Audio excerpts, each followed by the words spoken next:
James Joyce famously said, Mr. Duffy lives a short distance from his body. I love that, just pretty much sums it up. Our bodies know how to sing, how to celebrate, how to mourn, and they know how to make love. But we live in a mental world and we regularly leave our bodies, especially right now. I mean, a lot of us, as we're creeping out of this COVID era, a lot of us are going towards intimacy and physical contact, the first time in a very long time. And the question is, are we embodied to feel our sex? Because we really have to do that. We have to inhabit our bodies in order to truly enjoy our sexuality. Well, that's why I am talking about it this week.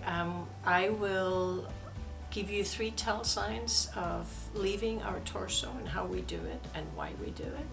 And then I'm going to give you some tips to practice, how you can practice coming back to your body or remaining present and truly enjoy your beautiful sexuality.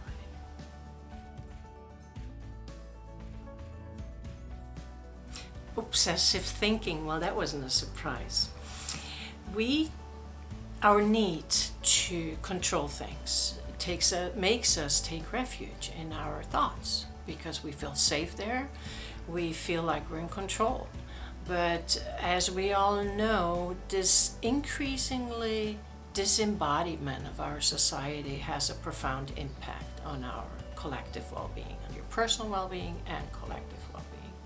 So what can you do? Well, first you have to be aware that you're thinking, and you have to catch it. So like you're trying to catch if a bird flies by and you're trying to see that bird flies by. So when you realize that you're thinking, then you name it. And by naming it, you just simply say thinking. And by naming it, you actually intercept it. That will give you enough space to then ask the very important question, what am I not willing to feel? And that will bring the focus into your body. That will bring you presently into the moment. And then you take and bring in your breath. Kindly and deep. Your breath will let you pause and let you be present and let you return into your body. We're constantly comparing ourselves, and that of course separates us from the body because it keeps us in our mind. And when we judge others and we judge ourselves, there's absolutely no space in order for you to become present with what's going on, what are you feeling in your body. I was very much guilty of judging for a long time, especially because of my anorgasmia and an insecurity way up into the 30s. I just constantly had things going on in my head. I was saying, God, I wish he wouldn't be so clumsy, or she wouldn't be so clumsy with her hands. I wish he or she could show more emotions, could help me more. I'm not going to have an orgasm. I will never have an orgasm. I was busy, and that totally kept me away from my body, and it robbed me from the opportunity to experience other things that my mind made up, because my mind was not positive. It was very much negative about what was going to happen. So don't do as I did, But if you find yourself judging, if you find yourself actually having lines going on in your head about what your lover should be doing or what you should be doing, intercept it by saying the same thing, by naming it. Judging. And then ask the very important question, what am I not willing to feel? You'll be surprised. And bring in your breath. Bring in your breath so it will calm you down, it will help you focus, and it will bring you back into your body. We're not only a thinking society, we're a doing society. We do a lot of things, do more, do it faster. We don't savor. And that is definitely something that we have lost. I mean, when was it the last time you savored a perfect bite of food? Or you actually stopped rushing through the streets and slowed down your pace and took time to see the perfect flower just waiting there ready to show you her beauty. It is truly an art of savor, an art to savor, and I think we have lost it, but that doesn't mean we cannot practice and gain it back.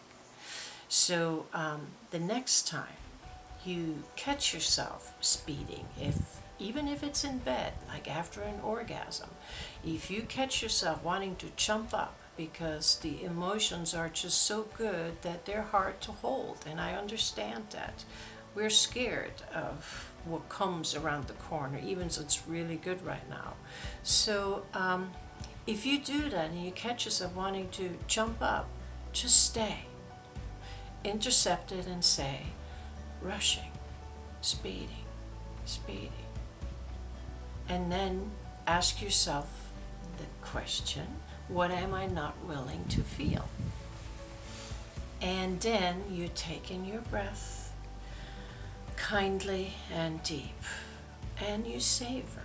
You stay in the moment. You'll be surprised that whatever you thought was coming around the corner is really not happening, because 99% of the bad things are going to happen are not happening.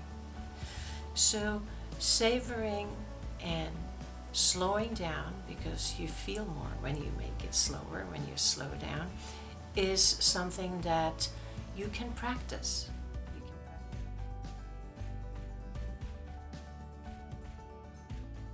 So the question, what am I not willing to feel, is a very important one. So I want to mention it here again.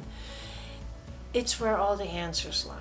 Because what it does is it stops the train.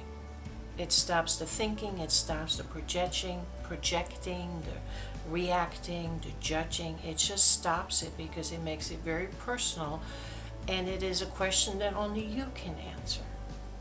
So I understand it's difficult, I understand it's challenging to stay in the moment and ask that question and to endure what is possibly coming around the corner. But it doesn't have to be scary. This is something you can practice. You can train yourself to pay attention to what's going on in your body, what pleasant surprises your body is willing to give you while you're having sex. So stay with it. Give yourself a chance to practice it. You can do it, like I mentioned earlier, you can do it while you're eating. You can do it while you're having a conversation with a friend. When you hear yourself, well, I wish this person wouldn't say this and that, you're judging. So I'm judging. And then take a breath and stay and be present in the moment and listen. So this is not just for having sex, this is for our daily life.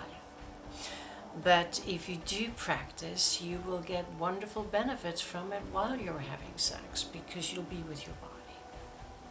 And you will not obsessively think, and you will not judge, and you will not speed through the whole thing. Because to be very honest, do we really have the time to rush? I will see you next week. And connect with me if you need any help with all of this, or if you have any questions.